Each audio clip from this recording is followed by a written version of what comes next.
How's it going everyone? Mick Ambrose from All About Tech. Welcome back to another video.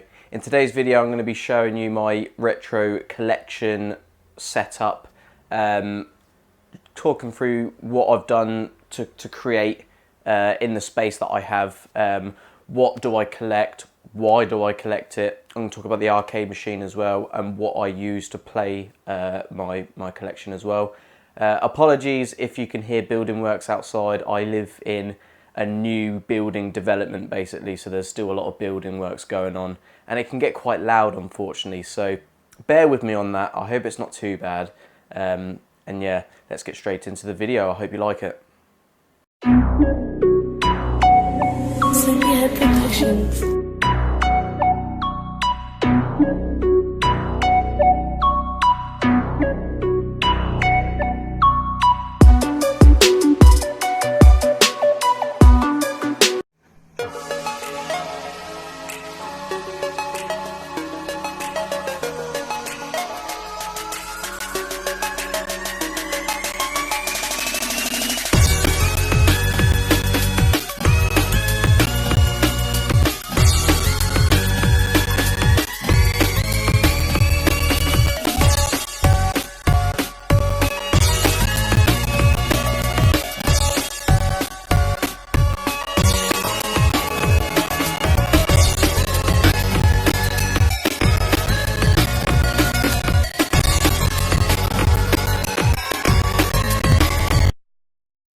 Alright, well, thanks so much for tuning in, guys. I really do appreciate the support to the channel. Make sure you give this video a like, make sure you subscribe for more videos.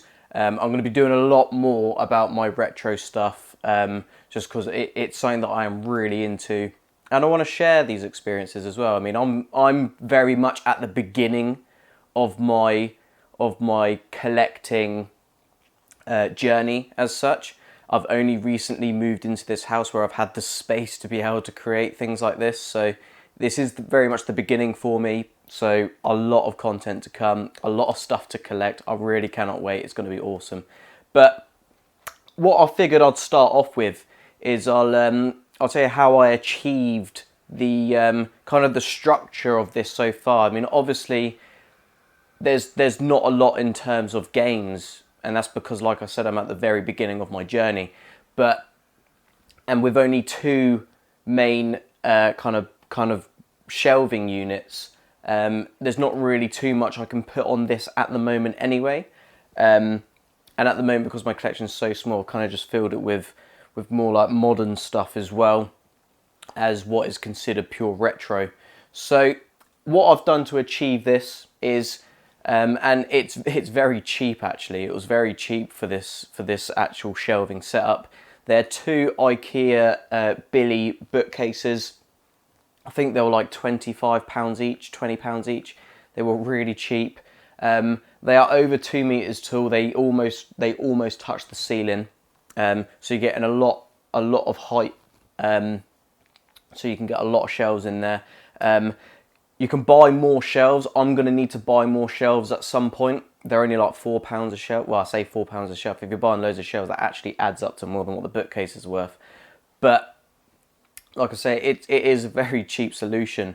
And then for the floating arcade machine, I mean, I was originally going to put shelving underneath it, but I quite like having the floating effect. And basically all I've done is I've got a bit of a kitchen countertop. My dad had some spare, he cut it to size for me. And kitchen countertops, they're solid. Solid units, they can take a lot of weight. And I needed to make sure it could take the weight to start with. And then I've got two bits of 2x4 wood, screwed them into each side of the Billy bookcase. And then I've screwed in the worktop to it as well for that added support. And then obviously sat the arcade on top of it. Wires run round the side. And I guess with that, I might as well talk first about the arcade machine quickly. I know this is going to be about retro. I will get into the retro stuff, but this does play a lot of my retro stuff anyway. So, arcade machine. Built by Cyberjamgaming. I'll leave a link in the description. They're a local local business to where I live in Hampshire. They make arcade machines. They sell like emulation boxes, things like that. And basically, I reached out to them because obviously I was local. I wanted something for the YouTube channel all about tech. If you've not seen my other videos, I cover like things like cryptocurrency and other tech related stuff. And I wanted something to do with that. I could have built my own, but I didn't have the time or the resources / tools to do it. And with the deal that myself and Cyberjamgaming came with anyway, it was an absolute steal anyway. So he did the cabinet, the buttons, the art, basically the structure of it, and then I built the PC behind it. Obviously, I've got a HNC in computer systems development. I'm really good with hardware, building computers. I've got my custom built PC behind us, which if you look at my other videos, you'll be able to see as well. And yeah, so it's basically a Windows 10 PC running Hyperspin. I've configured it to boot up Hyperspin. When you turn it on, as soon as it boots into Windows, it automatically goes into Hyperspin. And there it has MAME, it has loads of other stuff as well. I mainly use it just for the MAME stuff though, because for retro gaming I still like to use a controller, but for MAME fighting games, I play a lot of say like fighting games that are on Steam, so like the modern fighting games like Tekken 7, Street Fighter X Tekken, Street Fighter 5, the newer fighting games, Killer Instinct. They work really well with this machine. So yeah, that's the machine. Wasn't too expensive all in all. It's going to set you back several £100s, but I already had spare components for the PC part, which is the most expensive part anyway, so it only cost me a few £100 all in, so really good. I'll leave a link down below. I think they do like Raspberry Pi setups, which for a lot of people is absolutely fine, but I wanted it to be able to play some PC, GameCube and PS2 as well, because I do like those PS2 fighting games like Tekken 4, etc. So yeah, really, I absolutely love this system. It's a massive talking point when someone comes round. Me and my mates love playing NBA Jam. Not really into basketball, but NBA Jam is like one of the most competitive, amazing local multiplayer games I think I've ever played. It gets so intense, and it doesn't take skill to be good at the game. People can literally just start playing it and get really good really quickly, which is really cool. So yeah, that's the arcade machine. So next up, it's going to be the console that pretty much started it all for me. Whilst it wasn't my first console, it was the first console that our family had, because back then my dad wanted to play as well, and it is the PlayStation 1. I've got 2 full shelves, and then the start of a 3rd shelf that also showcases an original PlayStation with the original controller without the DualShock. I do have one with the DualShock as well, but I think this controller looks absolutely crazy to me. I think it was such a step up compared to other consoles. I mean, if you look at like the N64, I thought the controller for the N64 was absolutely horrendous.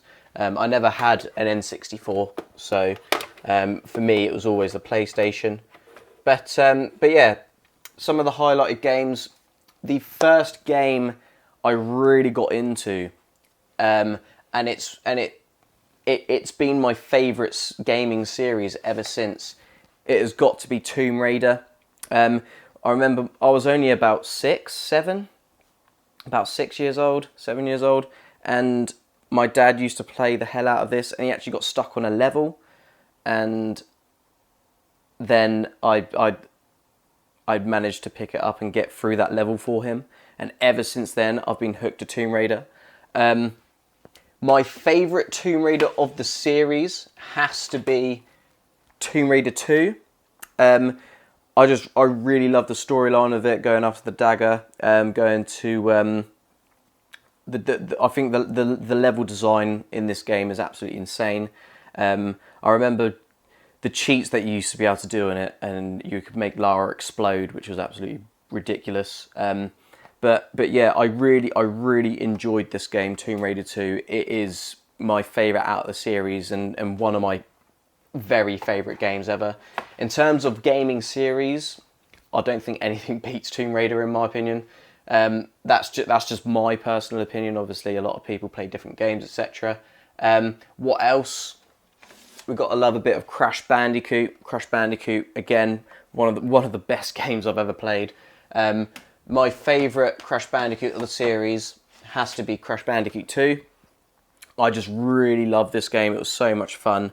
I actually picked this up. It's in like mint condition, and I only got it for I think it was £12. I know a lot of people diss CEX in the UK, especially when it comes to their retro stuff, because their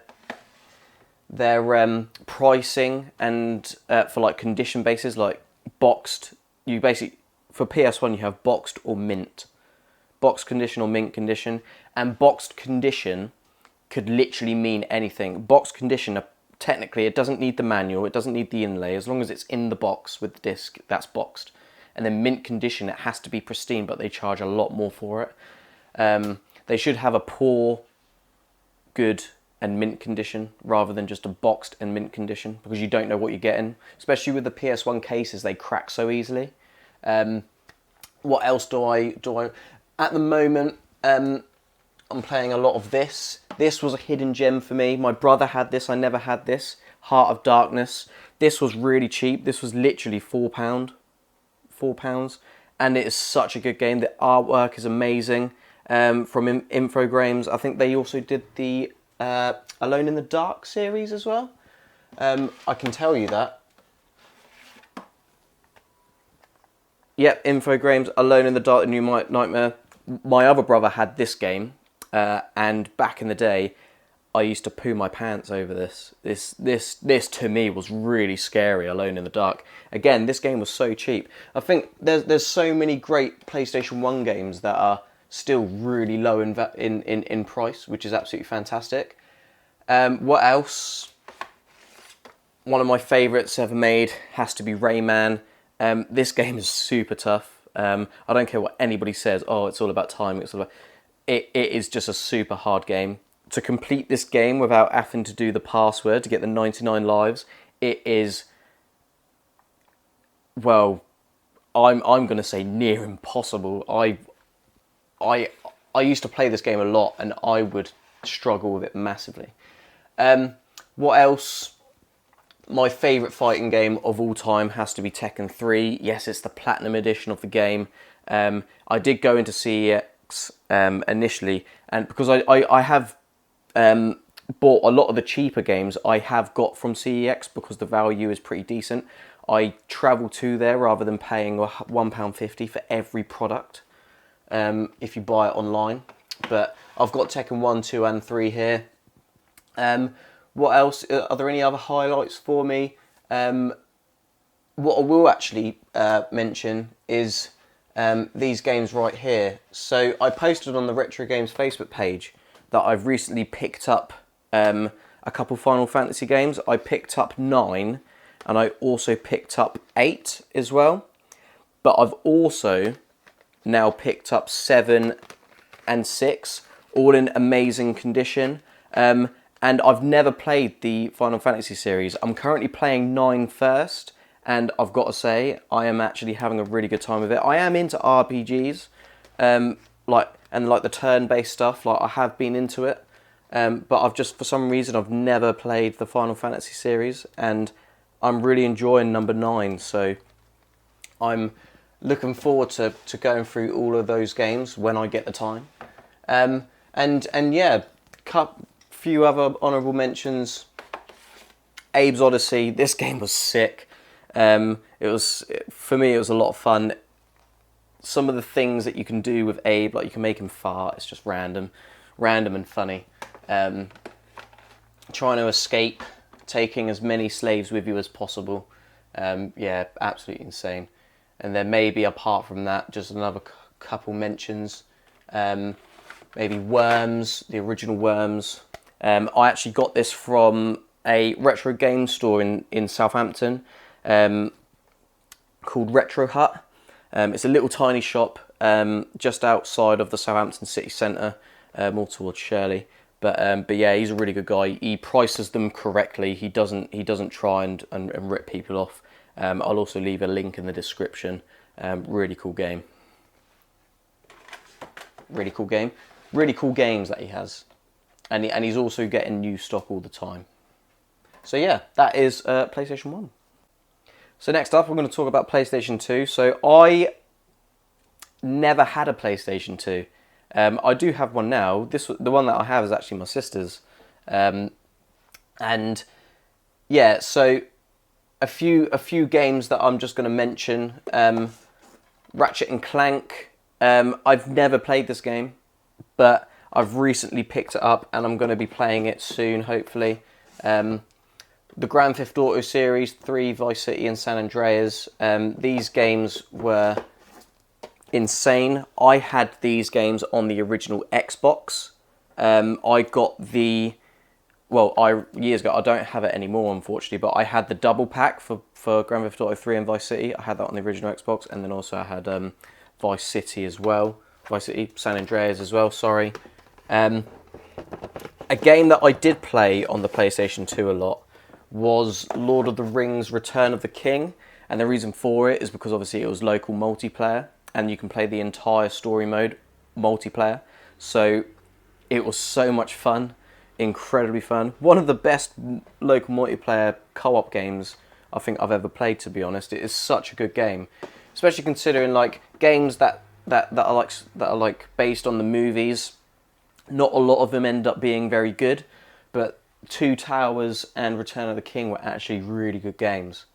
And yeah, that's basically my I also picked up Final Fantasy 12 just purely because I wanted to get as many Final Fantasy games as possible to kind of play through the series.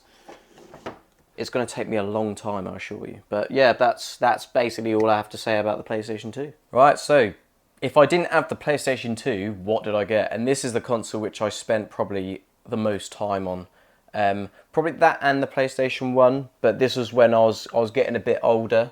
I was probably around 10, 11 at this point, and I was getting really into my games. The original Xbox, I absolutely loved it.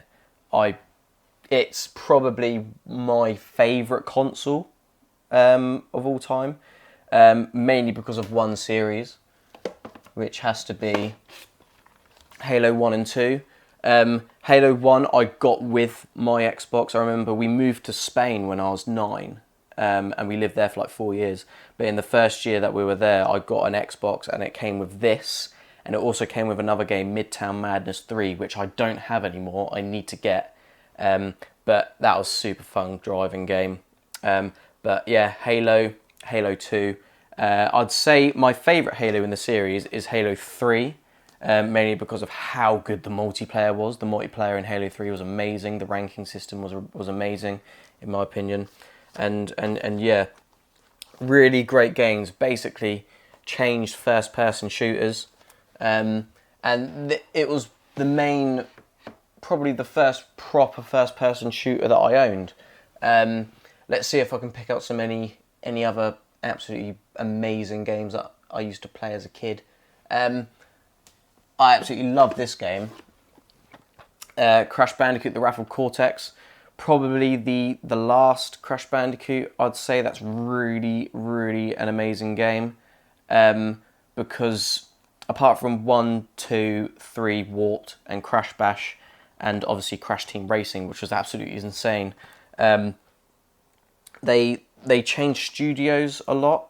Like this one's Universal Interactive. I think they've always been involved with Crash Bandicoot, but then Crash of the Titans and things like that, I didn't think they were as good. I think this one, they stuck to the gameplay of what the original Crash Bandicoots were, and it really was a great game, with new features as well, like riding a mechanical, like a mechanical robot and things like that. But yeah, really loved this game. Another game I really enjoyed as well was the Project Gotham Racing series. I personally preferred the second one to the first one, but yeah, a really good racing game. Only on Xbox, which was really good, as well as that. Obviously, a racing game that doesn't need any introduction on the Xbox. Forza Motorsport. This game was amazing. I played Forza Motorsport 2 on Xbox 360 a hell of a lot. I didn't play this one so much, but yeah, really an iconic racing game that really kickstarted an amazing series for the Xbox franchise. What else can we see here? Another great game that's spun off into a really great series was Fable. Well, Fable. I was about to say Fable 2. No, the original Fable. I didn't play this initially, and then I went back and played it towards the end of owning my Xbox, and it was actually really good, and then that's why I ended up buying Fable 2 and Fable 3 for the 360 back when they were first released.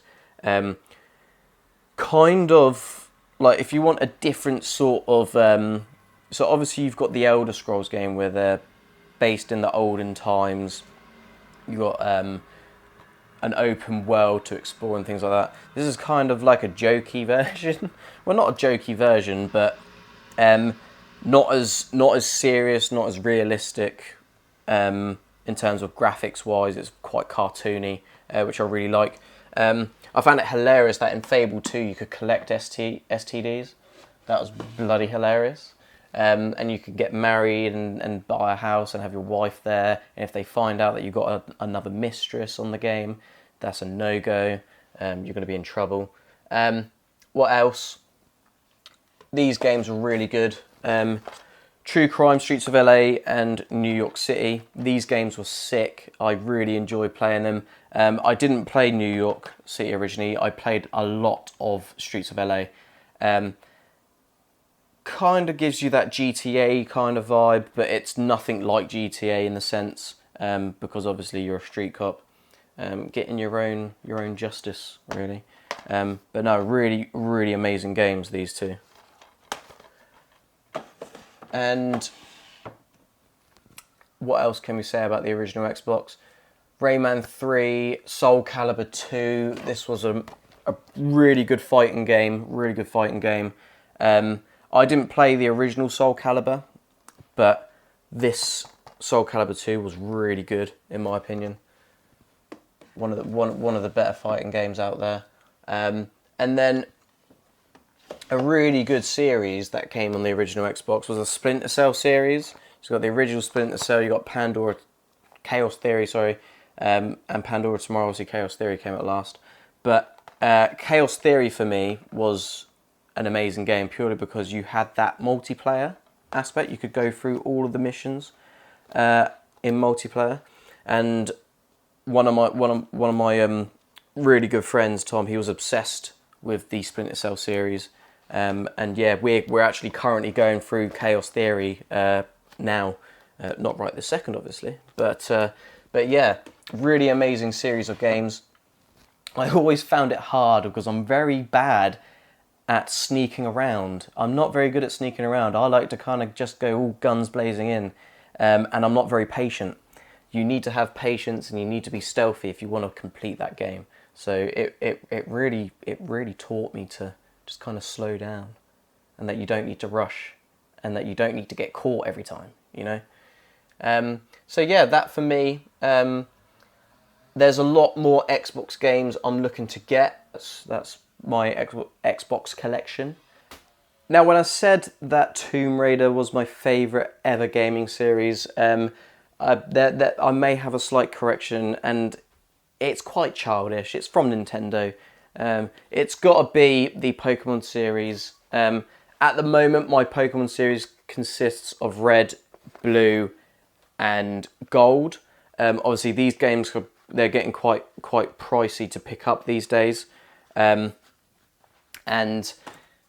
whilst I want to collect all of the main older ones, so the Game Boy Color and Game Boy Advance ones, I did used to have a lot of the DS ones as well, but I find that the series hasn't really kept. But I just don't think that the series is what it used to be. I can easily play through the first 3 gens over and over and over and over again. There's just so much replayability in it. And it's quite funny actually, because when I was a kid, me and my siblings, we all got given a Game Boy Color and a Pokemon game. And the one that I don't have, Pokemon Yellow, was the one that I actually had. And I loved it because you had a Pikachu that was following you around. It was literally the size of your character as well. So you've been feeding him his spinach every morning. And yeah, and also from the 2nd gen, I had Crystal. And then from the 3rd gen, I had Emerald. I always had that 3rd game of the series that came out a little bit later for some reason. But yeah, I do have some of the Game Boy Advance games as well. Fire Red I had as well. The Game Boy Advance games of the Pokemon series that I have at the moment, they're just the cheapies from eBay that are not even genuine, but they do play, so which is good. But yeah, Pokemon. I'm still obsessed with Pokemon, but only with the older games. I have a Game Boy Advance SP, which I take it to work. I play it on my break. Game Boy Advance SP was probably my favourite console. I don't even know where it is at the moment. Here it is.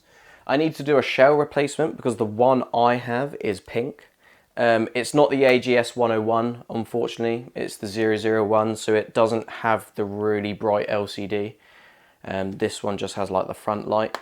But completely playable anyway, nonetheless. So yeah, that's all my Game Boy games, because I only really collect Pokemon games on the Game Boy.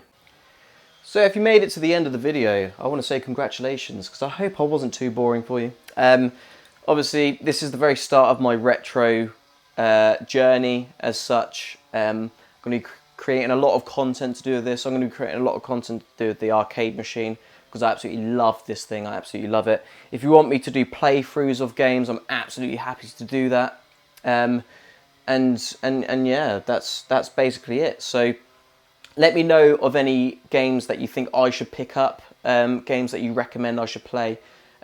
Please, not super rare, not super expensive, because I don't want to spend an absolute fortune.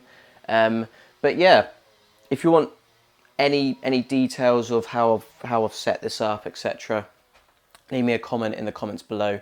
Make sure you like this video, subscribe to the channel. Thank you so much for watching, and I'll catch you guys in the next video. Peace out.